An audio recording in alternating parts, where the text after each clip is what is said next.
As duas decisões, objeto aqui de impugnação, dizem respeito a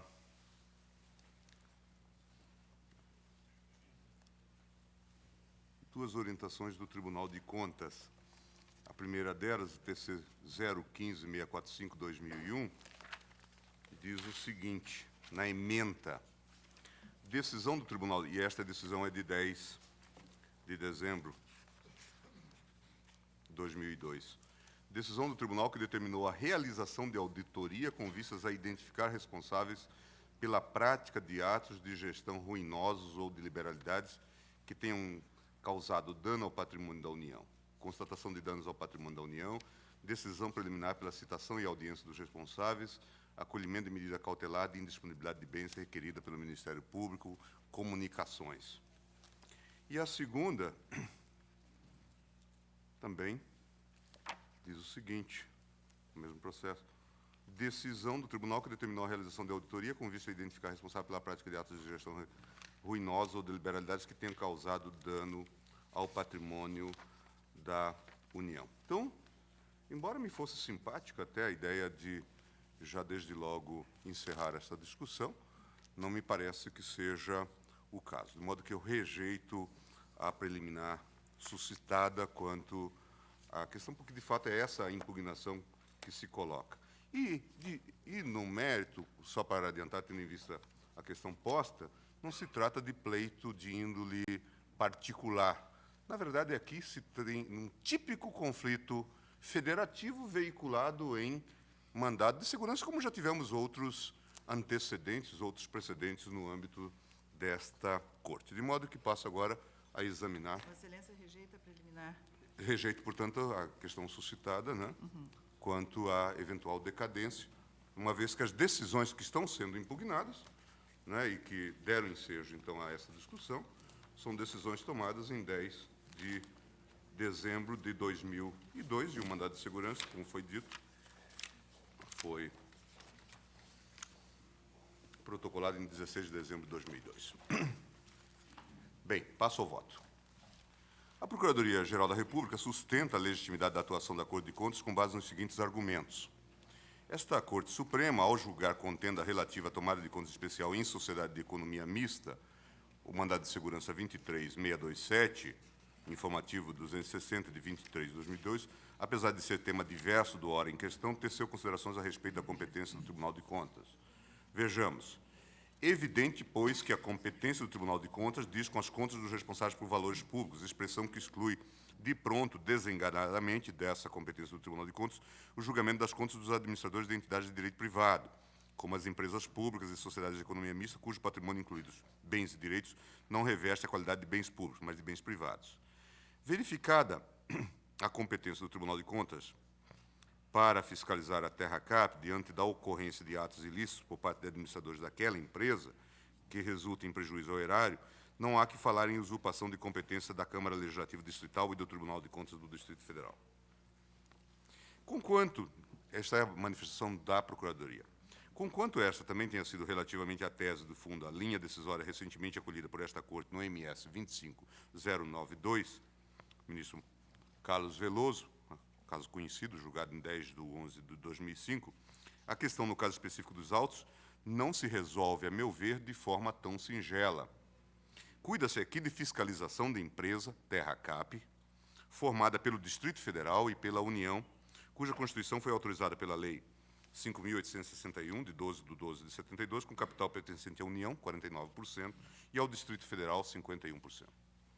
No entanto, a despeito da participação da União, trata-se de ente da administração local. Como se vê das disposições constantes da Lei 5.861, que autoriza o desmembramento da Companhia Urbanizadora Nova Capital do Brasil, NovaCap, mediante a alteração de seu objeto e constituição da Companhia Imobiliária de Brasília, TerraCap, e da outras providências, especificamente em seus artigos 2º e 3º da administração dessa empresa pública, cabe ao Governo do Distrito Federal verbis. Artigo 2º. Isto, claro, antes, inclusive, do modelo autonomista de 1988. O Governo do Distrito Federal é autorizado a constituir a Companhia Imobiliária de Brasília, TerraCap, para suceder a nova CAP, assumindo-lhe os direitos e as obrigações na execução das atividades imobiliárias de interesse do Distrito Federal, objeto de utilização, aquisição, administração, disposição, incorporação, oneração ou alienação de bens. São comuns à nova CAP e à terra CAP as seguintes disposições. Empresa pública do Distrito Federal, com sede e foro em Brasília, regida por esta lei, e subsidiariamente pela legislação das sociedades anônimas. Esta condição de titularidade local do controle societário e, consequentemente, político-gerencial, tornou-se verdadeiramente inequívoco com a plena autonomia política e não apenas administrativa, já parcialmente exercida do Distrito Federal face à União, consequente à Constituição de 5 de outubro de 1988. E disso resulta, obviamente, a impertinência para o caso do caput do artigo 70 da Constituição, a meu ver, que diz: a fiscalização contábil, financeira, orçamentária, operacional e patrimonial da União e das entidades da administração direta e indireta, quanto à legalidade, legitimidade e economicidade, aplicação das subvenções e renúncias de receitas, será exercida pelo Congresso Nacional, mediante controle externo e pelo sistema de controle interno de cada poder. A previsão do parágrafo único do mesmo artigo 70 da Constituição prestará contas qualquer pessoa física ou jurídica, pública ou privada, que utilize, arrecade, guarde, gerencie ou administre dinheiros, bens e valores públicos ou pelos quais a União responda ou que, em nome desta, assuma obrigações de natureza pecuniária, diz o texto. Também é inaplicável, a meu ver, à espécie. Primeiro, porque a empresa, legal e ordinariamente, não realiza com dinheiros, bens ou valores públicos da União, patrimônio da terra CAP, mesmo aquele destinável mediante doação ao serviço da União ou do Distrito Federal, é próprio a ela. Artigo 2º, caput e parágrafo 1º, 3º, incisos 6 e 7, este último com a redação da Lei 6.531 de 78, e 4º, caput. Qualquer das atividades descritas na primeira parte do dispositivo, e segundo, porque a União, embora tenha participação significativa no capital social da terra CAP, nem responde nem assume as obrigações da empresa de natureza pecuniária. Artigo 3º, inciso 1º da Lei 5.861, acima transcrito, combinado com os artigos 238 e 117 da Lei 6.404 de 76, a questão sobre a responsabilidade do acionista controlador nas sociedades de economia mista, porque é disso que se trata. Desde logo, afasto, portanto, na sua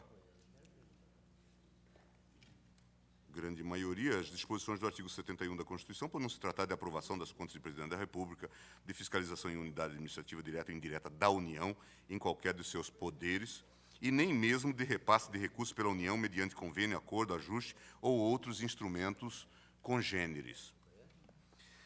Assim, resta-me considerar a parte final do inciso 2 do artigo 71 da Constituição, que dispõe competir o controle externo pelo Congresso Nacional, com auxílio do TCU, das contas daqueles que derem causa a perda, extravio ou outra irregularidade de que resulte prejuízo ao erário. A meu ver, a interpretação deste inciso 2 do artigo 71 deve ser feita em consonância com o disposto no artigo 70 e seu parágrafo único da Constituição, atribuindo-se a competência ao Tribunal de Contas, quando houver, especificamente, a responsabilidade de administradores e responsáveis dos órgãos da administração pública, direta e indireta, no âmbito da utilização dos recursos públicos federais. Portanto, conquanto o patrimônio da terra CAP esteja destinado ao cumprimento de finalidades de interesse público, em síntese, de um lado, a implantação do desenvolvimento do Distrito Federal, artigo 2º da Lei 5.861, atividade econômica indireta do Estado, na forma dos artigos 163, parágrafo 2º da Constituição, de 67, 174 da vigente Lei Maior, de outra, doação à União e ao Distrito Federal dos terrenos necessários a seu serviço, conforme já anteriormente referido, isso não afasta o fato de que ela é uma sociedade de economia mista sob o controle acionário de ente da Federação distinto da União. Essa é a questão, na verdade, como diriam alguns, fulcral.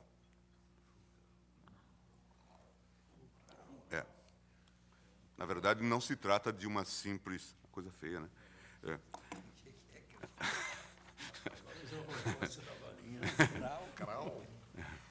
Essa é a questão central, portanto, na verdade, é a questão federativa, né? A possibilidade do Tribunal de Contas exercer essa fiscalização com essas medidas constritivas todas em relação a uma entidade que compõe a administração indireta de uma unidade federativa. Por isso, por essas razões tão somente, eu estou entendendo que não está caracterizada a hipótese de competência do Tribunal de Contas e, por isso, defiro a ordem para que seja anulada a decisão referida, impugnada, que determinou a tomada de contas especial no âmbito da Terracap e a indisponibilidade de bens dos dirigentes daquela empresa. Só isto que é como voto.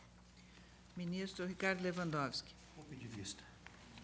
Após o voto do relator, que deferia que, após rejeitar a preliminar de decadência no que é acompanhado pela unanimidade do tribunal, deferia a ordem, pediu vista ao ministro Ricardo Lewandowski. Aguardam os demais.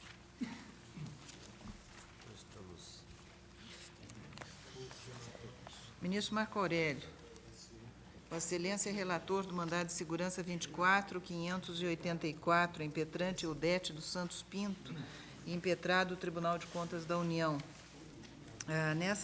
Neste processo, a última decisão é a seguinte: após o voto do senhor ministro Marco Aurélio, relator, indeferindo a segurança, no que foi acompanhado pelos votos dos senhores ministros Joaquim Barbosa e Carlos Brito, e dos votos dos ministros Gilmar Mendes e Eros Grau, concedendo-a, pediu vista ao ministro César Peluso. Com a palavra. Senhor presidente, trata-se de mandado de segurança, com pedido de liminar, interpretada por procuradores federais, integrantes da unidade jurídica do Ministério da Previdência e Assistência Social, contra o acordo 816/2003 da segunda Câmara do Tribunal de Contas da União, que lhes determinou audiência para se justificarem de imputações contidas no âmbito do processo tal, que apura, com base em auditoria efetuada no INSS na data prévia, a adequação dos termos do convênio de cooperação técnica firmado entre o Ministério e o CTAD, Centro Educacional de Tecnologia e Administração, à legislação em vigor. Pedi vista dos autos para uma análise mais acurada. Pretendem, em substância, os impetrantes a concessão de ordem que lhes garanta não apenas não serem responsabilizados por conta de atos que alegam praticados no exercício da advocacia, mas também de não serem sequer ouvidos pelo Tribunal de Contas no que respeita aos aspectos do convênio cujos aditivos analisaram e sobre os quais emitiram pareceres jurídicos. A razão seria porque, de si só, o caráter opinativo próprio da manifestação profissional em que se traduz parecer jurídico os imunizaria a toda responsabilidade, além de os atos administrativos impugnados refugirem de sua competência e formação. Com devido respeito, não lhes encontro direito por resguardar. Os documentos da causa conspiram contra a pretensão. É que, diferentemente do que consta da inicial, além de outras irregularidades oriundas de desrespeito à instrução STN 0197 e à própria lei de licitações, aos horas impetrante imputa-lhes o acordo do Tribunal de Contas o grave ilícito de terem aprovado minutas de termos aditivos a convênio, quando não poderiam tê-lo feito se não houvessem resvalado nas falhas funcionais que resumo brevitatis causa. Primeiro, não terem advertido a falta de comprovação da personalidade jurídica do CETAD, nem de sua situação de regularidade fiscal nas órbitas municipal, estadual e federal, e tampouco da necessária prestação de contas dos recursos objeto do terceiro aditivo. Segundo, não haverem atentado na exata caracterização jurídica do objeto do ajuste e na adequação da forma sugerida para o ato, à medida que as condições propostas não evidenciavam a existência de interesse recíproco, mas caso típico de prestação de serviços e obtenção de lucros que exigiriam celebração de contrato precedido de licitação e não de convênio que a dispensaria.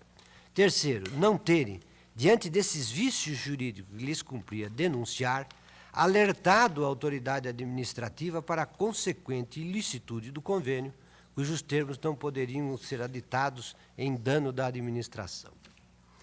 reportam-me aqui as folhas, 32 a 50, etc. Como se vê, as causas de responsabilidade teórica, objeto do processo administrativo, não dizem respeito a nenhuma das qualificações que, formuladas na inicial, a título de lícito próprio de gestores públicos, consistiriam em irregularidades na execução do convênio, abstração do interesse público na sua celebração, falta de pessoal de prestação de contas, desconhecimento da extensão técnica do convênio de apoio na área de informática, nem de ordenação das despesas não autorizadas. Não é nada disso que trata o caso. A verdadeira acusação básica, a que se reduzem todas as acusações articuladas no acórdão, é de que os ora impetrantes teriam descumprido o dever específico de agentes administrativos encarregados da consultoria jurídica, aos quais, quando menos por larga negligência ou desleixo, teriam escapado falhas vistosas da MINUSTA, cuja percepção e acurada análise jurídico-formal típica do seu ofício lhes impunha, por força do artigo 38, parágrafo único, da Lei 8.666 de 93, combinado com o artigo 42, parágrafo 1º, da Lei 9.784 de 99, advertir a autoridade de que não celebrasse os aditivos nos termos propostos, enquanto ilegais e gravosos ao interesse público. Em nada se entende, pois, com a questão a cuja volta se dispersam, exaure e perde certas manifestações colhidas nos autos, da inviolabilidade da independência técnica e da liberdade intelectual reconhecida aos procuradores públicos, que, no exercício de função inerente à profissão da advocacia, emitem pareceres jurídico-administrativos. E muito menos com a conclusão irretorquível de que tal prerrogativa recobre as opiniões expendidas na interpretação normativa e na crítica jurídico-dogmática, mas não tem caráter absoluto porque é adstrita aos limites da lei, nos termos do artigo 133 da Constituição, artigo 2º, parágrafo 3º da Lei Federal 8.906/94. O tema aqui é muito mais simples, e está só nisto, em indagar-se à conta de teor de parecer jurídico obrigatório e vinculante, como é o do caso, tais procuradores podem ou não ser responsabilizados, com ou sem solidariedade, por danos causados à administração pública, quando provenientes de omissão grave, dolosa ou culposa, sobre falta ostensiva de requisitos factuais que a lei exige a validez de atos sobre cuja prática devam opinar. E a resposta, a meu ver, não pode, com devido respeito, deixar de ser positiva. Comentando que, para integrar a fundamentação jurídica e a motivação da decisão adotada, o parecer jurídico se submete também o juízo de legalidade e legitimidade dos atos relacionados com a gestão de recursos públicos, é claro ao propósito da doutrina que diz, verbis, há dever de ofício de manifestar-se pela invalidade quando os atos contenham defeitos. Não é possível os integrantes da assessoria jurídica pretender escapar aos efeitos da responsabilização pessoal quando tiverem atuado defeituosamente no cumprimento dos seus deveres. Se havia defeito jurídico, tinham o dever de apontá-lo. Cito aqui a doutrina. Esta Corte mesmo já teve oportunidade de, embora negando responsabilidade perante os termos do caso concreto, haver assentado o seguinte, abro aspas, certo é, bem esclarece a inicial, que a garantia constitucional de intangibilidade profissional do advogado não se reveste de caráter absoluto. Os advogados, como de regra quaisquer profissionais, serão civilmente responsáveis pelos danos causados a seus clientes ou a terceiros, desde corrente de ato ou omissão praticado com dolo ou culpa, nos termos gerais do artigo 159 do Código Civil, em especial consciente o disposto no artigo 32 da Lei 8.906, cuja dicção é a seguinte, o advogado é responsável pelos atos que no exercício profissional praticar com dolo ou culpa. Todavia, acrescenta a inicial com propriedade, que de toda forma não é qualquer ato que enseja a responsabilização do advogado. É preciso tratar-se de erro grave, inexcusável, indicando que o profissional agiu com negligência, imprudência ou imperícia. Divergência doutrinária ou discordância na interpretação, por evidente, não se enquadra nessa hipótese. Mandato de Segurança 2473, Secretário-Ministro Carlos Veloso.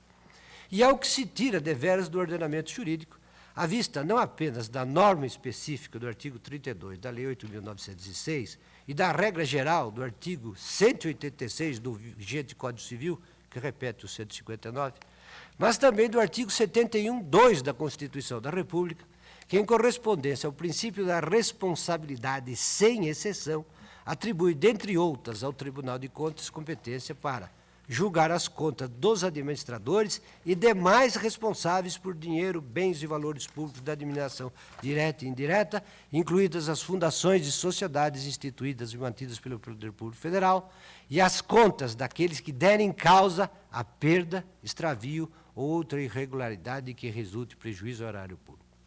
Não deixam, pois, de se conciliar e de conviver, sem nenhum atrito, a independência e a responsabilidade dos advogados, que, ainda quando na condição de servidores públicos, não agem a legibus soluti.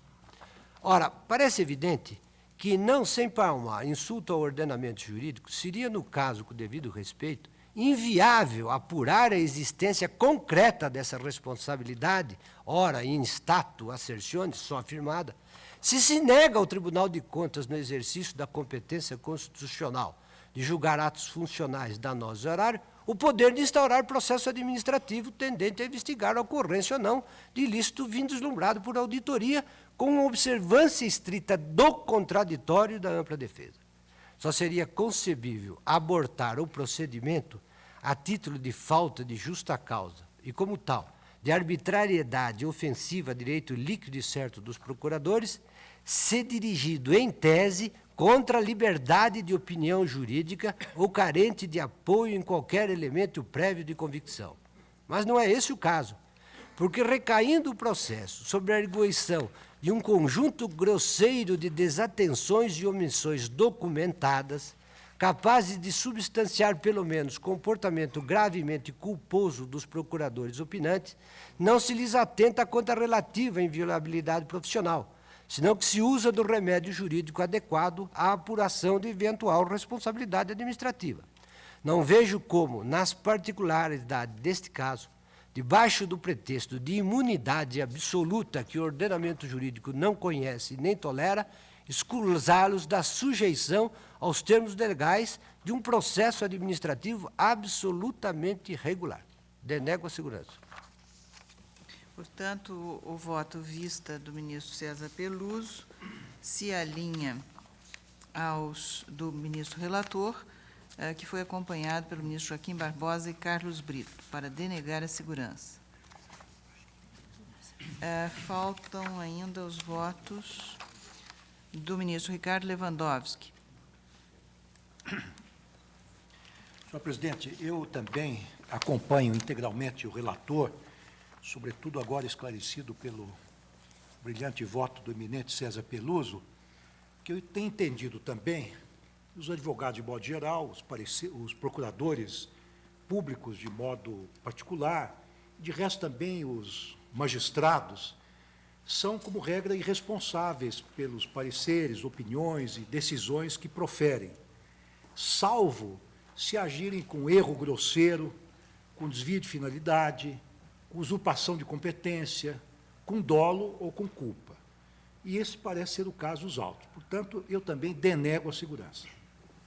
Senhora presidente, eu só queria confirmar que, quando da anterior discussão do tema, opinei no sentido de que a Lei 8.666 trouxe realmente uma boa novidade em relação aos assessores jurídicos, dizendo que eles examinariam previamente e aprovariam as minutas de licitações e de contratos, convênios, ajustes, etc. Sem a vinculação para o administrador. Isso. Agora, o ministro problema Marco é do Aurélio, administrador quando coloca em segundo plano, né, o pronunciamento técnico. Isso. Então, Agora, o ministro Marco Aurélio lembrou que, nesse caso, a peça jurídica produzida pelo assessor, mais do que um caráter opinativo, ostentaria uma dimensão vinculativa. Vinculabilidade que poderia ser afastada pelo administrador, porém motivadamente, por um ato, por uma decisão motivada.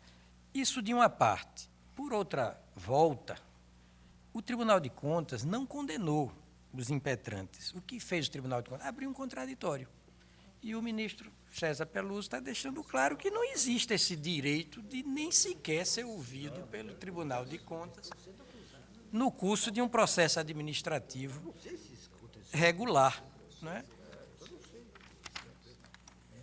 Ou seja, o Tribunal de Contas tem sim, está no uso sim de sua competência. Não, no caso, não há direito líquido e certo vulnerado, violado ou ameaçado de lesão por ato ilegal ou abusivo de autoridade pública. Esse vínculo funcional entre o direito adquirido e o comportamento danoso do administrador público por ilegalidade ou abusividade, esse vínculo não está caracterizado. Por isso eu confirmo, agora com mais razão, escudado nas na judiciosa opinião do ministro César Peluso, no judicioso voto, com mais razão eu mantenho o meu Celso. voto. Senhora presidente, pois não, se Vossa Excelência me permitir, Sim. eu quero reafirmar o voto que dei e manifestar a minha preocupação, não com o resultado que já está definido, mas com a maneira que será adotada na redação desse acordo. Eu temo que uma afirmação pura e simples da responsabilização do procurador que oficia na administração vai conduzir a algumas dificuldades no regular, nas atividades regulares da administração. Passa a haver um cuidado muito grande da parte do profissional, que passa a significar uma espécie assim de temor. Eu vou mencionar uma circunstância que me parece extremamente expressiva. Não são raros os advogados que eu conheço hoje que se escusam de trabalhar para a administração, porque a Lei 8666 admite a dispensa de licitação, e há inúmeros processos, ações populares e ações civis públicas contra a contratação de advogados com dispensa de licitação. Isso, de certa forma, afastou os bons advogados que preferem hoje não trabalhar mais para a administração. No caso dos procuradores, eu quero apenas mencionar a preocupação com o que será, como será redigida, como será comunicada, vamos dizer, essa decisão. Que fique muito claro, não é, que se trata de um caso especial, etc., etc., etc. Porque eu tenho realmente esse temor. Ministro Gilmar. Eu me lembro, a essa altura, com a demora que marca todos esses julgamentos, nós vamos ficando desmemoriados em relação aos eventos que marcam esses casos. Eu me lembro, assim, en passant, e quase já me abalanço a fazer um exótico pedido de vista, depois de ter tido vista dos autos, porque eu me lembro que se tratava de uma prorrogação de contratos e nesta prorrogação, inclusive, a procuradora fez, hein? Foram sucessivos. Uns aditivos. Foram sucessivos. E ela fez constar a responsabilidade, e chamar a atenção, inclusive, para a tal instrução da Secretaria de Tesouro Nacional, que advertia quanto a esses tipo de convênio ou acordo. A mim também me preocupa, embora quanto à ideia da responsabilidade, acho que, dentro de um regime republicano, todos estão submetidos a um modelo de responsabilidade. Mas a mim me preocupa, de fato, esse tipo de manifestação, dependendo de como ela seja vazada, porque isto tem um efeito inibitório, inclusive, sobre o funcionamento da administração. Nós sabemos muito bem, e eu falo com a autoridade de que foi, embora modesto, um advogado público, não é? E que conhece razoavelmente esse tipo de questão. É muito fácil, e nós sabemos bem, se tornar crítico de obra feita. Não é? Quando se tem que fazer uma ação, por exemplo, de governo ou uma medida de governo nesse calor, muitas vezes nem, talvez só os advogados privados experimentam essa sensação em determinados momentos da vida. Essa gente está submetida a essa tensão permanente. Por isso que, quando eu vejo esses críticos de obra feita, e no TCU há muitos deles, eu sempre faço essas ressalvas. Ou aparece alguém no Ministério Público ensinando como fazer uma petição, ou por que não se fez uma ação civil pública, embora eles sejam campeões, muitas vezes, de inépcias aqui. Mas eu acho graça, porque, de fato, as condições são singulares. Só para que se tenha uma ideia, só para que a gente saiba do que está falando, em termos da advocacia pública. O INSS tem, hoje, só de processos judiciais, algo em torno de 3 milhões de processos.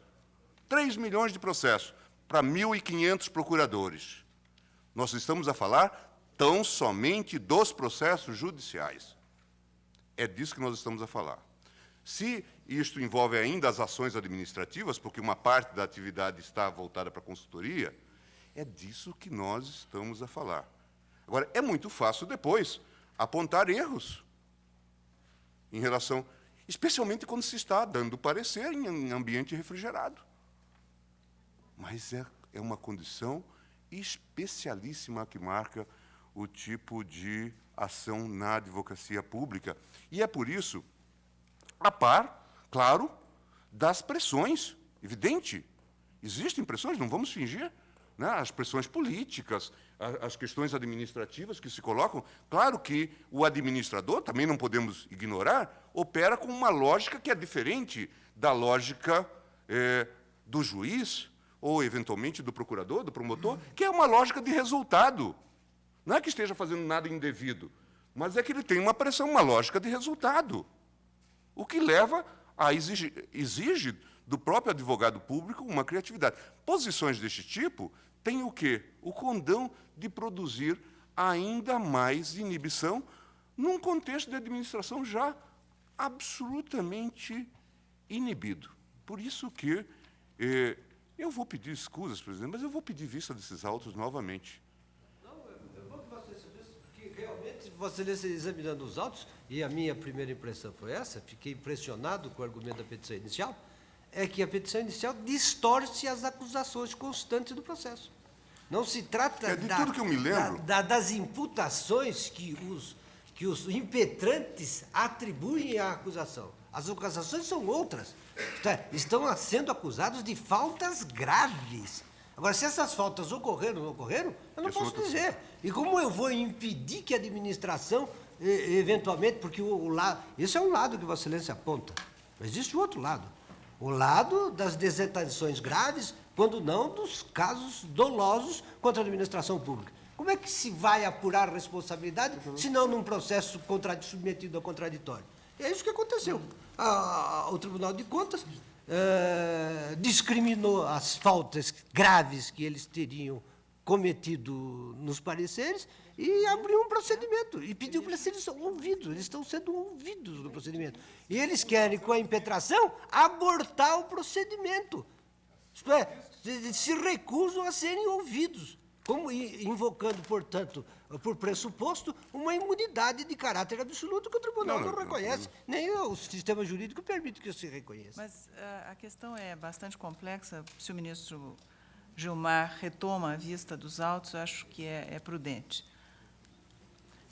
Proclamo, portanto, o resultado após o voto do ministro César Peluso, voto vista, pelo qual acompanhava o relator denegando a segurança, no que, acompanhado pelo ministro Ricardo Lewandowski, pediu vista, renovou o pedido de vista o ministro Gilmar Mendes. Eu chamo a julgamento, sendo relator o ministro Marco Aurélio, a questão de ordem, inquérito 2277,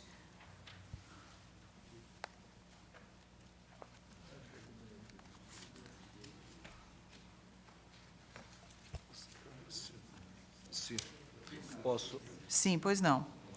Presidente, na verdade, nós temos uma queixa-crime e houve o início do julgamento, seguiu-se, após o meu voto, portanto, no sentido da rejeição da queixa-crime, seguiu-se o pedido de vista do ministro César Peluso. Mas o querelado, ele perdeu a prerrogativa de foro, deixou o Ministério, né, e, com isso, perdeu a prerrogativa. Ante precedentes do tribunal, resolvo a questão de ordem no sentido da declinação da competência. O eminente relator declina a competência Para a justiça comum, já que temos uma regra definidora dessa mesma competência na Lei 5.250, a Justiça Comum do Estado de São Paulo. A publicação foi em São Paulo. Senhor presidente. Pois não. Senhor presidente, eu vou pedir vênia ao eminente relator, e já havia preparado uma manifestação a respeito dessa questão de ordem, anotando que eu tinha notícia de que o querelado foi exonerado do cargo de ministro de Estado, medida de publicação no Diário Oficial da União, edição extra, de 31 de março. Todavia, a meu ver, e com devido respeito, a circunstância não faz esta Corte incompetente para prosseguir na apreciação da queixa-crime, iniciada na sessão de 30 de março. Porque o julgamento, como ato processual, é unitário.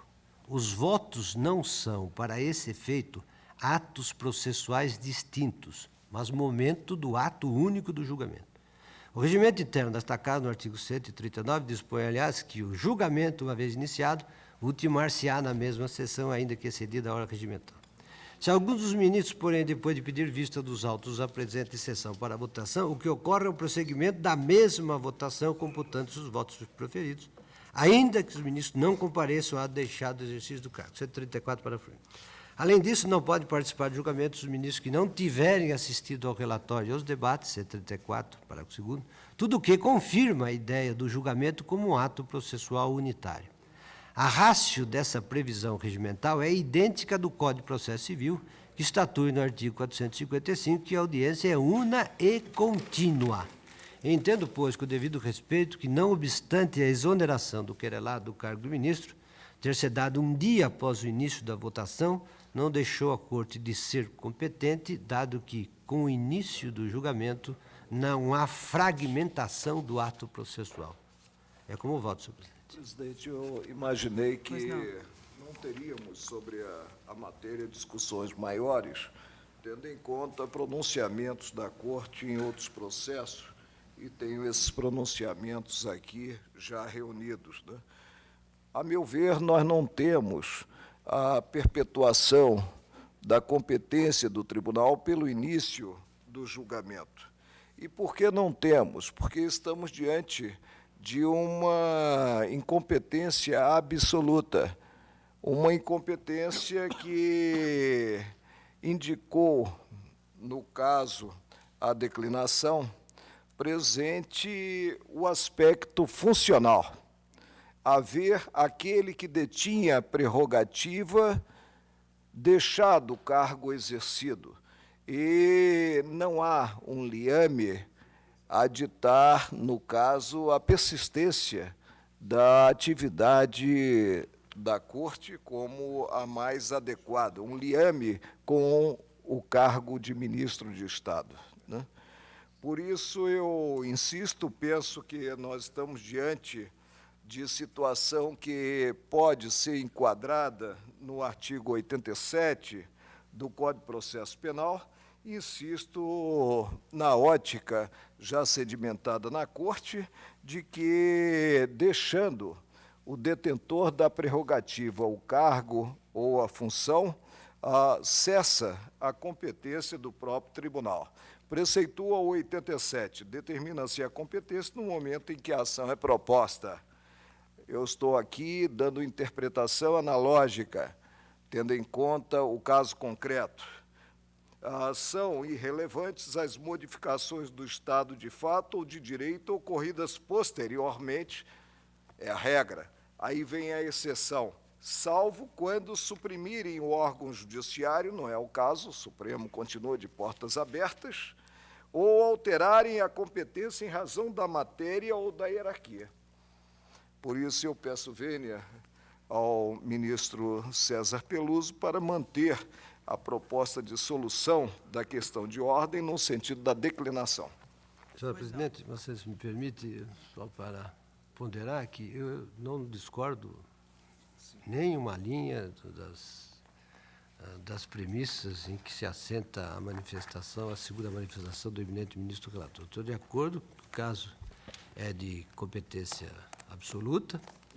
Estou de acordo com a interpretação do 87 com o princípio da perpetuatio e as suas exceções, mas a mim me parece, com o devido respeito, que de que se trata é de saber se o ato é ou não, o julgamento como tal, é ou não é um ato processual unitário.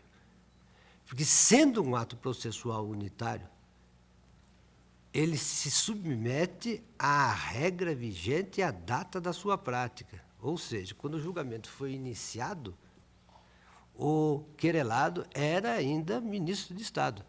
De modo que, naquele momento, a Corte era competente.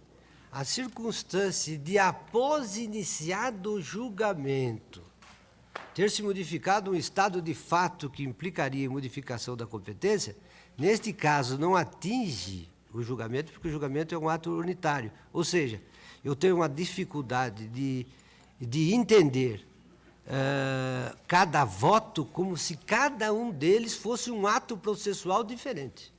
Na verdade, o ato processual de que se trata, isto é, de que se ocupa, e que, portanto, cuja validez está em discussão, é o julgamento, não é cada voto proferido. Cada voto proferido é apenas momento de um ato processual unitário que se iniciou enquanto vigia um estado de fato que tornava a Corte competente. Esse julgamento não se aperfeiçoaria, já cessada a competência do tribunal? Se aperfeiçoaria é considerado um órgão incompetente. Sim, mas A se tal aperfeiçoaria, mas altura, para se julgar consideraria como mera continuação enquanto a Corte era competente. Eu imagino... Porque, do outro modo, Sim. nós teríamos que considerar o seguinte: os votos proferidos até então são válidos e os proferidos depois não são. Nós fragmentamos o julgamento.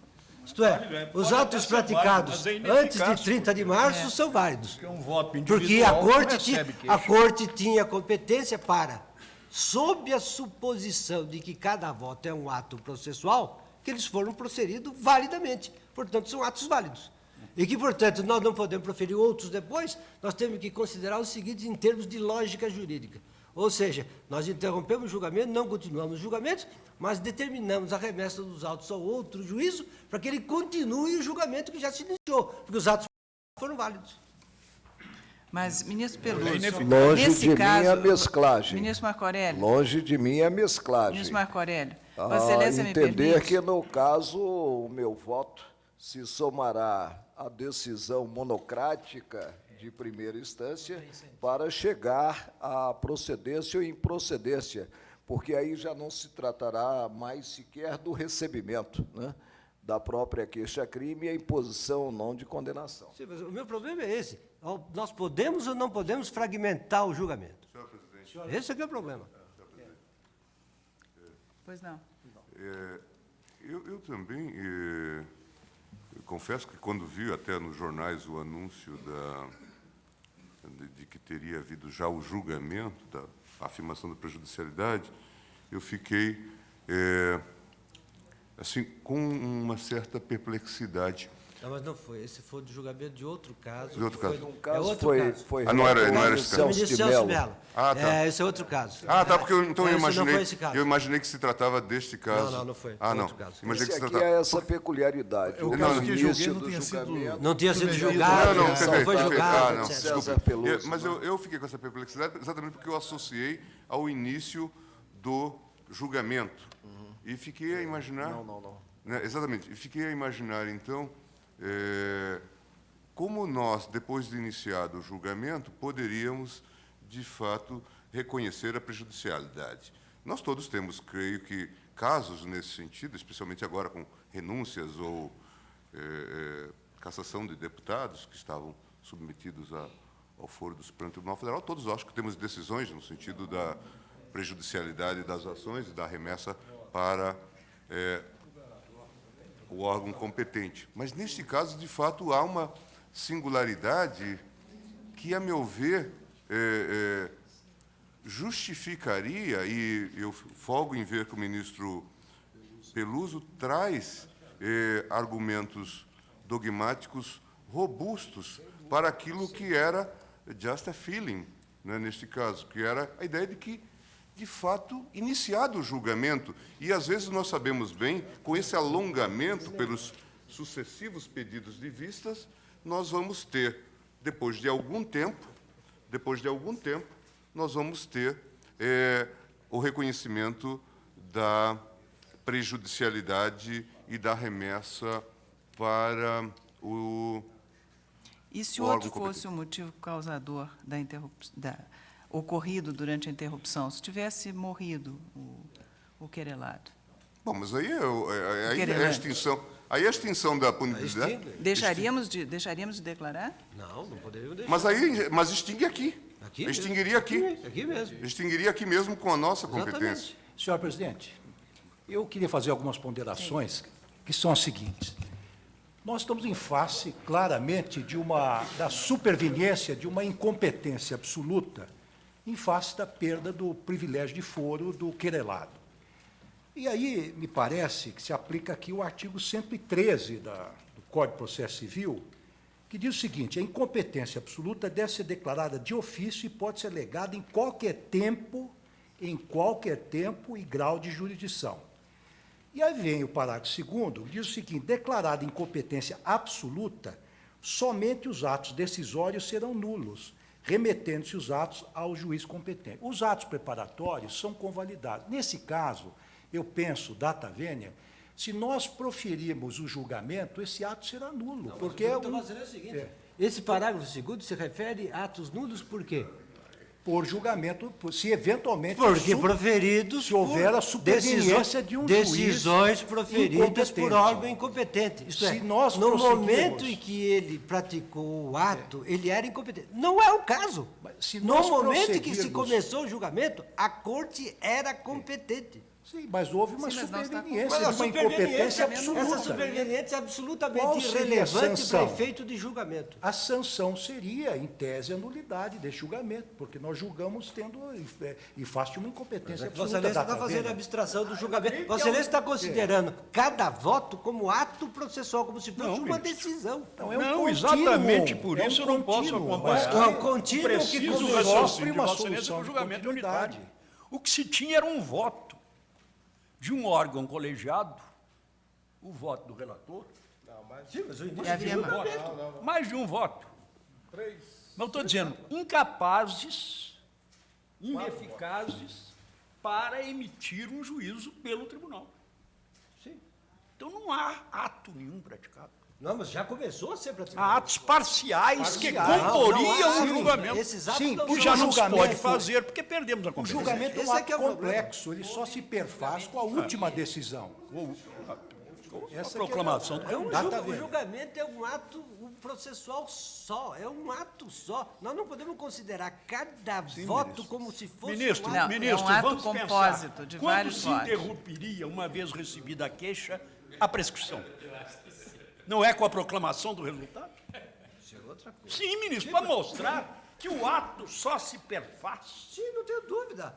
Não tenho com a dúvida. proclamação do resultado. Não tenho dúvida que ele E se após a perfaz. coleta de O que eu todos os acho é que votos. ele não pode ser fragmentado. E que ele vai terminar depois. Mas não é o que se fragmentado. perfaça Tornar-se após efeito. o último Por voto, quê? eu não tenho dúvida. O que eu acho que não se cabe é nós segmentarmos, fragmentarmos o julgamento e distribuindo esse julgamento em vários atos, que nós consideramos como atos processuais para efeito de tratamento de competência. O ato processual, que é o objeto da indagação da competência, é o julgamento. Este já começou e é unitário. Bem, Eu indago se, no caso concreto, tendo em conta a cessação da competência, nós podemos ainda cogitar de aplicação da 8.038, quanto a essa fase de recebimento que diz respeito aos tribunais, Não aos haveria processos nenhuma da dúvida. competência originária. Não haveria nenhuma dúvida, porque, na verdade, se nós assumirmos que este é um ato único, o ato de julgamento, exatamente, se aceitarmos a lei 8.038 será integralmente aplicável, por decorrência. Bem, eu vou Eu colher os sei que votos. a jurisprudência defensiva nos fascina no outro sentido Não é. também. Não é lógico. Eu vou colher os votos. Ministro Ricardo Lewandowski, Vossa Excelência acompanha o relator na questão de Acompanho o ordem? relator da Tavênia. Ministro Eros Grau. Totalmente contra o que eu gostaria que fosse, mas seguindo a lógica processual, eu vou acompanhar a divergência do ministro Peluso. Ministro Joaquim Barbosa. Senhora Presidente, eu confesso que já oscilei entre as duas posições, mas finalmente me decido por acompanhar o relator, porque eu entendo que, sendo essa corte um órgão colegiado, as suas decisões se completam, né, se perfazem somente quando colhidos os votos de todos os membros da corte. Se isso não ocorreu, não há ainda uma decisão da corte. Portanto, eu peço ao ministro Peluso, eu acompanho o relator. Ministro Carlos Brito. Também, num colegiado, entendo que o julgamento só pode ser considerado como um ato fase insólidum quando proclamado o resultado. Por isso, eu acompanho o eminente relator. Ministro Gilmar. Presidente, como eu já tive a oportunidade de me manifestar nos debates, de fato, eu revelo uma perplexidade que é sempre presente diante dessas vicissitudes que marcam a questão da prerrogativa de foro. Mas não só nos processos de índole subjetiva, mas também nos processos de índole objetiva, nós temos tido essas angústias. Eu me lembro de um caso X, qual foi relator, salvo engano, o ministro Pertence, que envolvia aquela já superada questão sobre a superveniência da ilegitimidade de partido político, né? A unoria que se transforma em algo nulo, sem nenhum representante. Aí nós tínhamos aquela jurisprudência pacífica, inicialmente, no sentido da prejudicialidade. A primeira evolução se deu quando o ministro Pertence disse, mas o julgamento já se iniciou. Exatamente nessa perspectiva, nós entendemos, e depois fomos... Mas a nossa competência não se alterou para julgar a ação direta. Não era quanto à competência, era quanto Sim, a... nós poderíamos completar o julgamento da ação direta, era o problema da legitimação. Quanto à legitimação. Então, entendemos... Até para declarar falta de acabamos legitimidade. entendendo, numa fase intermediária, Sim. que a ilegitimidade se verificava no ajuizamento, e aí a competência do Supremo ia até o final. Agora, o que nós temos aqui é a cessação da competência. Não, mas aqui a questão é análoga, não é idêntica. Agora, a questão, o fundamento é... Tanto é que, inicialmente, Vossa Excelência trouxe essa proposta e depois até avançamos para reconhecer para dizer que era de fato, o juízo definitivo seria tomado no momento da propositura da ação. Mas aqui, na verdade, o que me parece decisivo é o argumento trazido pelo ministro Peluso no sentido da unidade do julgamento, o que leva, na verdade, à prorrogação dessa competência. Por isso que eu, com as vênias de estilo, acompanho o eminente ministro Peluso. E o Ministro Celso de Mello. Senhora Presidente, eu também peço vênia para acompanhar o voto do eminente ministro relator.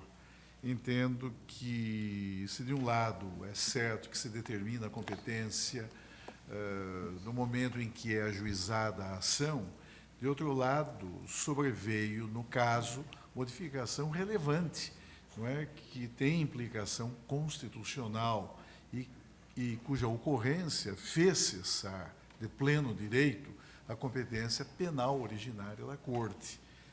Assim, senhora Presidente, eu, pedindo vênia, eu acompanho o voto do ministro relator para reconhecer cessar dessa competência originária e, em consequência, determinar o encaminhamento dos autos ao juízo de primeiro grau.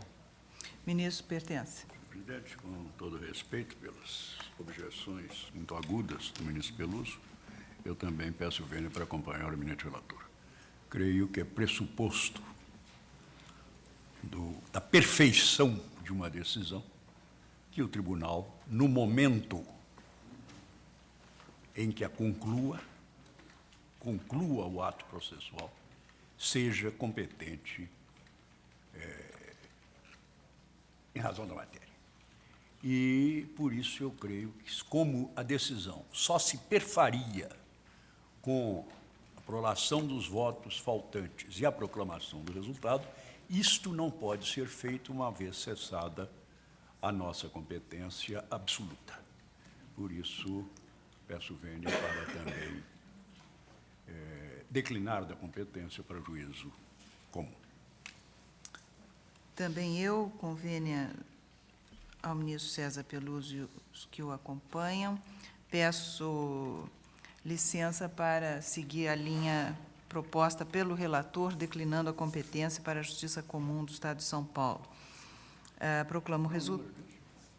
É o número 2277. Inquérito 2277. Proclamo o resultado. O tribunal, por maioria, vencidos os ministros César Peluso, Eros Grau e Gilmar Mendes, declinou da competência para a Justiça Comum do Estado de São Paulo.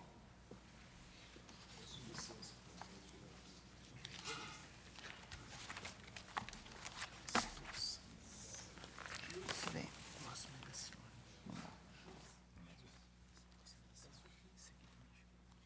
Senhores ministros, chama a julgamento, mandado de segurança 24781, de que eu mesma sou relatora. Impetrante é Mazureik Miguel de Moraes, impetrado Tribunal de Contas da União. O relatório é o seguinte: trata-se de mandado de segurança impetrado contra os ministros do Tribunal de Contas da União, que consideraram ilegal uma das 3 aposentadorias do impetrante, com a recusa do respectivo registro, determinação de suspensão do benefício e restituição das importâncias recebidas. O impetrante, em resumo, alega que exercia funções em 3 diferentes órgãos. Foi professor na Universidade Federal da Paraíba, médico no Instituto de Administração Financeira da Previdência Social e na Fundação Legião Brasileira de Assistência.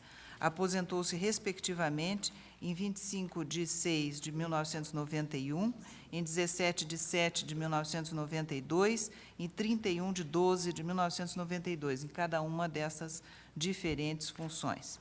Sustenta que ocorreu decadência em relação à possibilidade de julgamento da validade ou não de suas aposentadorias, que não teve oportunidade de exercer ampla defesa e contraditório, não sendo atendido o devido processo legal pelo Tribunal de Contas da União, que os 2 cargos de médico eram permitidos pela revogada Constituição de 67, e o cargo exercido na LBA, que era uma fundação, não se enquadrava na exceção prevista no artigo 99 da mencionada Carta. Diz mais que lhe socorre direito líquido e certo, dando especialmente ênfase ao artigo 19 do ADCT da atual Constituição, que lhe concedeu a estabilidade. Concluiu que, ainda que viesse a ser reconhecida a falta de direito à aposentadoria, é impossível, na forma da jurisprudência, a determinação de devolução de valores já percebidos. Nas informações, a autoridade impetrada argumenta com a inaplicabilidade da decadência prevista no artigo 54 da Lei 9.784/99, no âmbito do Tribunal de Contas da União. Alega também a não aplicação dos princípios do contraditório e da ampla defesa em processo de servidor de órgão destinatário de determinação proferida pelo Tribunal de Contas da União, reconhecida pela jurisprudência desta Casa. Ainda a inexistência de direito adquirido, pois o impetrante não contava com 35 anos de serviço e possuía apenas expectativa de direito, e as aposentadorias ocorreram após o advento da Constituição de 88. Que as fundações de direito público têm natureza de autarquia especial e a elas se aplica a hipótese do parágrafo 2º do artigo 99 da Carta Revogada. E ainda haveria obrigatoriedade de devolução de valores indevidamente recebidos, independentemente de boa-fé. Indeferi a liminar e, posteriormente, reconsiderei essa decisão para suspender a devolução dos valores pretéritos recebidos pelo impetrante até o final do julgamento deste feito. A Procuradoria-Geral da República opina pela concessão em parte da ordem para anular o ato coator quanto exclusivamente à devolução das quantias anteriormente recebidas. Este é o relatório. O voto é o seguinte: A Corte, no julgamento do mandado de segurança 24.268, assentou que a garantia do contraditório e da ampla defesa se estende a todos os processos judiciais e administrativos e não se limita à simples manifestação neles. Entretanto, naquela ocasião, firmou-se entendimento no sentido de que é preciso ter em vista a natureza da atividade exercida pelo Tribunal de Contas da União, ou seja, verificar caso a caso se atua o tribunal no julgamento da legalidade da aposentadoria no momento do seu registro ou se revê uma aposentadoria anteriormente concedida. São situações distintas, como então bem ilustrou o ministro Sepúlveda Pertence, e eu refiro o voto de Sua Excelência. Aspas, é preciso distinguir, como já ficou claro, aliás, da discussão, mas para mim é ponto essencial a que me restrinjo, a atuação do Tribunal de Contas, integrando e tornando definitiva na órbita administrativa a concessão de aposentadoria e pensões, ato que independe de audiência do interessado, daquela outra decisão que, após julgar legal a pensão concedida e corridos 18 anos de sua concessão, vem unilateralmente a cancelá-la. Neste caso, parece-me que a incidência da garantia do contraditório da ampla defesa, hoje clara e explicitamente estendida ao processo administrativo, e a do devido processo legal, se não couber a primeira, levam necessariamente a anular a decisão do Tribunal de Contas. Fecho aspas. Na mesma linha de raciocínio, consignou também o ministro Gilmar Mendes, no julgamento deste citado mandado de segurança 24, de outro mandado de segurança, 22.938, citando o magistério de Abreu de Oliveira. Aspas, ao contrário do que ocorre em relação aos processos de tomada de contas, não é contenciosa a jurisdição do Tribunal de Contas quando, no exercício de sua competência, julga da legalidade das pensões, igualmente das despesas, dos contratos, das aposentadorias, das reformas. Quer dizer, os beneficiários das pensões não são partes legítimas no processo perante o Tribunal de Contas. O tribunal julga da legalidade do ato de concessão do benefício, independentemente da audiência ou da interveniência dos interessados. Fecho aspas. A situação ora em exame se enquadra, conforme consta da documentação juntada com a petição inicial, na hipótese de apreciação para fins de registro de aposentadoria. Primeira apreciação. Aqui, pois, não há que se falar em falta de aplicação do princípio do contraditório ou da ampla defesa. A Corte também reconheceu em diversas ocasiões que a decadência prevista no artigo 54 da Lei 9.784 não ocorre no processo de registro de aposentadoria pelo Tribunal de Contas. Eu refiro expressamente os mandados de segurança 24.792, que foi relator o ministro Marco Aurélio, e o 24.997, da relatoria do ministro Eros Grau, entre outros. Por outro lado, não se consolidou o direito adquirido à aposentadoria sustentado pelo impetrante na sua relação de emprego com a LBA. Inexiste direito adquirido contra a norma constitucional que expressamente veda esse benefício. É que, por ocasião da edição da Constituição, o impetrante ainda não tinha completado o tempo necessário para se aposentar. A jurisprudência do Supremo Tribunal Federal tem reiteradamente afirmado que não há direito adquirido a regime jurídico. A LBA, em mais de uma ocasião, eu refiro os RS 118, 656, 118, 316, foi considerada a LBA uma integrante do gênero autarquia e sobre ela incidia, mesmo sob a égide da Constituição anterior, artigo 99, parágrafo 2º, o óbice de acumulação de aposentadorias que está previsto também na Constituição atual, no artigo 37, inciso 16. Entretanto, em razão de a situação do impetrante ter sido reconhecida como legal, ainda que erroneamente pela administração pública, entendo que é o caso de dispensa de devolução das importâncias pretéritas por ele recebidas na forma do que dispõe a súmula 106 do Tribunal de Contas da União.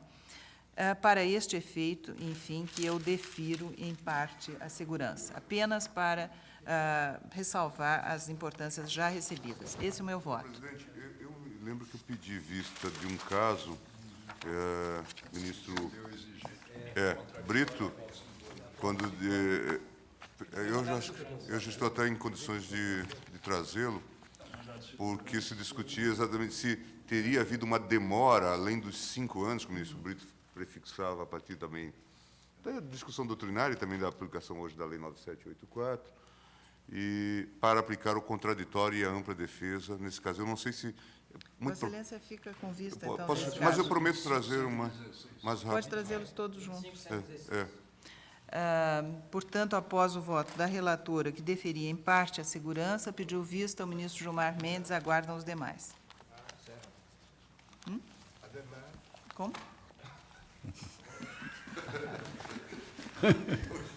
Você vai em frente?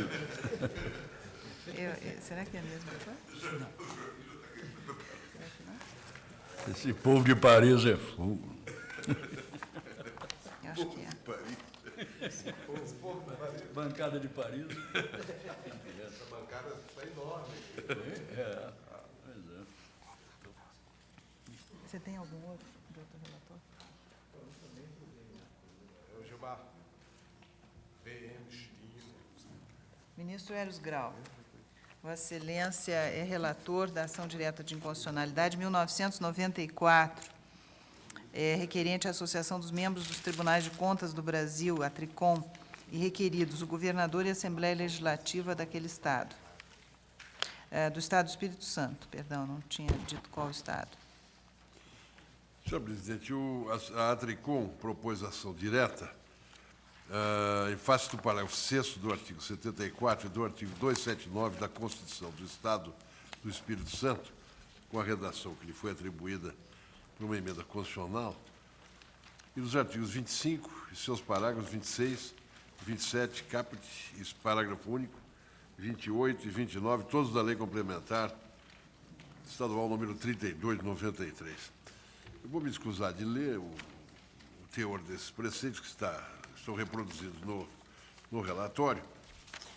A requerente alega que os preceitos da Constituição Estadual atacados promovem a extinção do cargo de auditor junto ao Tribunal de Contas, previsto na Constituição do Brasil, de observância obrigatória pelos Estados-membros, criando o inusitado cargo de substituto de conselheiro. Ademais, afirma que o artigo 279 da Constituição introduz forma igualmente incomum para provimento do novo cargo, prevendo mandato de 2 anos após a aprovação prévia do plenário da Assembleia Legislativa, nomeado pela mesa da Assembleia Legislativa, podendo ser reconduzido em violação ao inciso 2 do artigo 37 da Constituição. Sustenta que, com a criação de 7 cargos de substituto de conselheiro, o Tribunal de Contas Estadual passará a contar com 14 conselheiros, em flagrante ofensa ao parágrafo único do artigo 75 da Constituição. No que se refere aos preceitos da lei complementar, observa que o modelo adotado discrepa dos parâmetros traçados pela Constituição, invocando os mesmos argumentos que eu acabei de abreviar. Suscita a existência de vício formal de iniciativa no processo legislativo que deu origem à lei complementar, uma vez que, nos termos dos artigos 73 e 96, inciso 2, a linha B da Constituição, compete ao próprio Tribunal de Contas propor a criação ou extinção de cargos no seu quadro, não podendo o processo legislativo ser deflagrado por iniciativa parlamentar. Por fim, destaca que a fixação dos subsídios de substituto de conselheiro e 80% da remuneração dos conselheiros constitui vinculação vedada pelo inciso 13 do artigo 37 da Constituição. A Assembleia procura defender os preceitos impugnados. O Tribunal deferiu o pedido liminar para suspender a eficácia do parágrafo 6º do artigo 74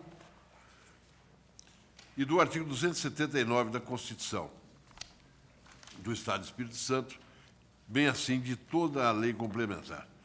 O advogado-geral se salienta que a jurisprudência do tribunal é pacífica quanto à observância necessária pelo Tribunal de Contas Estadual das regras do modelo federal nas matérias de organização, composição e atribuições fiscalizadoras.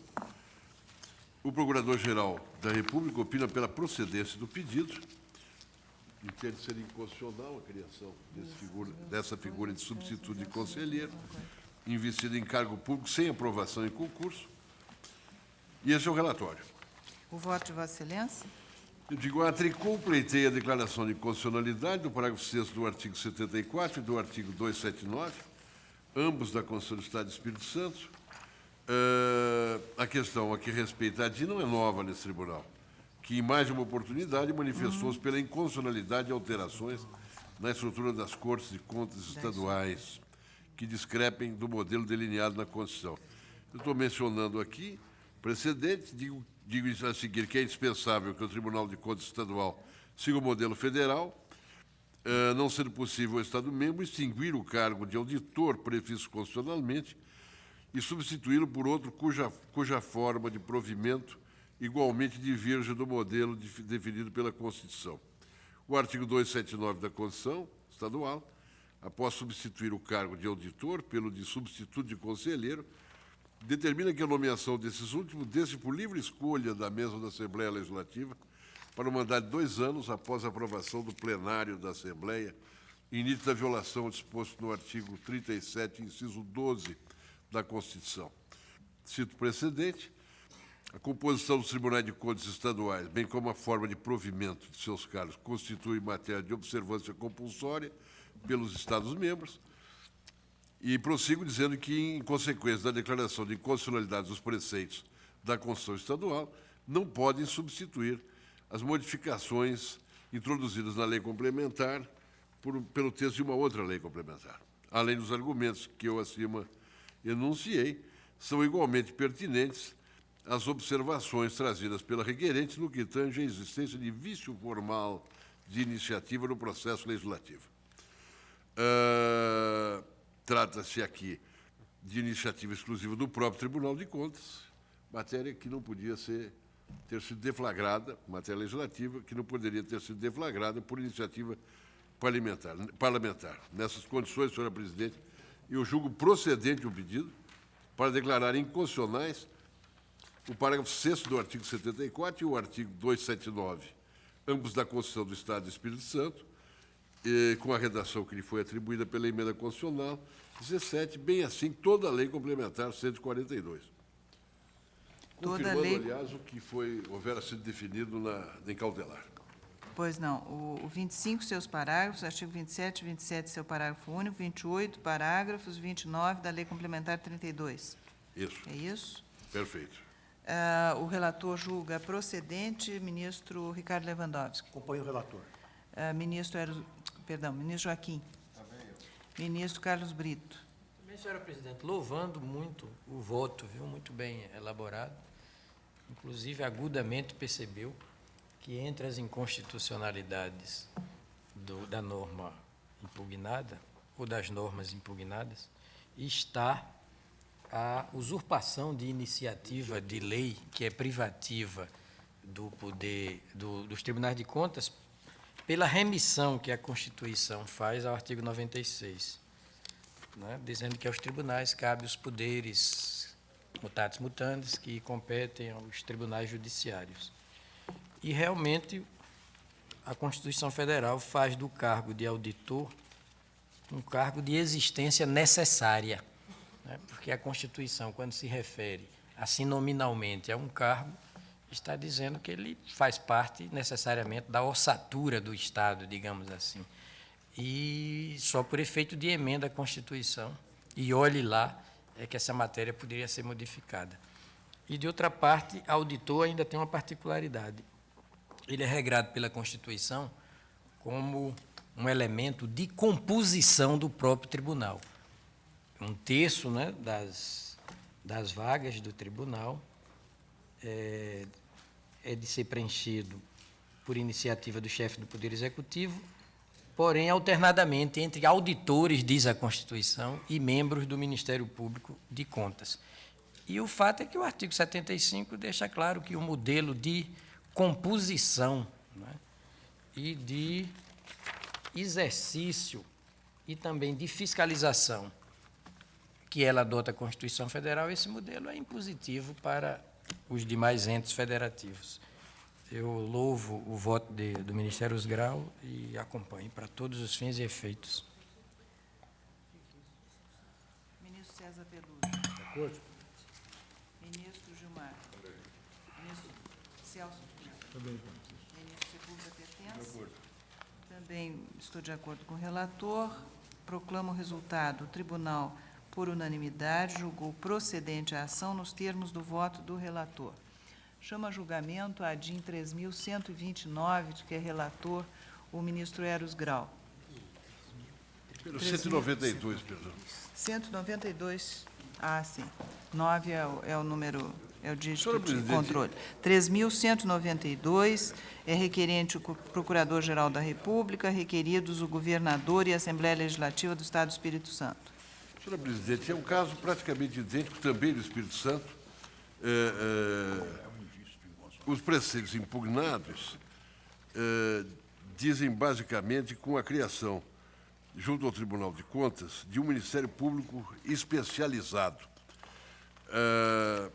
A Assembleia Legislativa sustenta a inconstitucionalidade dos preceitos questionados. O advogado-geral da União observa que essa matéria também já foi objeto de apreciação do tribunal, afirmando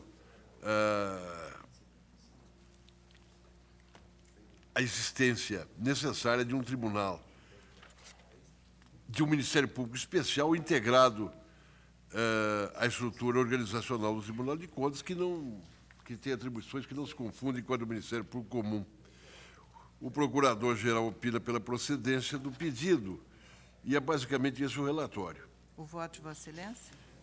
O ponto central a ser considerado no exame desta ação diz com a possibilidade de Procurador de Justiça do Estado do Espírito Santo atuarem junto à Corte de Contas Estadual, em substituição aos membros do Ministério Público Estadual.